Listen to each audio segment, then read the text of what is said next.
Watches nervously as increasingly hostile threats are traded on the Korean peninsula. The global implications are distinct and real. But what about the people of South Korea, one side of the divide, who are actually in the crosshairs if conflict breaks out? Young professionals Lee Ye-jin and Kim Hyung-gun live in central Seoul. They just got married 2 months ago. In the newspaper and in the news, it's like a very big issue. But actually, when I'm living, just like going to work or living here, I don't feel that anything has changed. I look in the news, they're saying something, but it doesn't really like give any influence to me. So actually, I don't really care what's happening over there. People do question what are the real reasons behind the threats, and they do acknowledge that it is a crisis. Some also see the possibility of nuclear war, but right now there's no point in taking any action.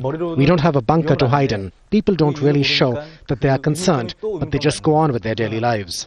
This is a memorial for those who lost their lives in the Korean War over 60 years ago, remembered by all generations here in South Korea. But there is a generational divide when it comes to just how serious these recent threats are from North Korea. Ha Eun-gil and Kim Jae-hwan have been friends since they were boys during the Korean War. They were evacuated south away from the fighting. They toured a Korean military museum in Seoul. North Korea is threatening to attack South Korea and making a sea of fire in Seoul.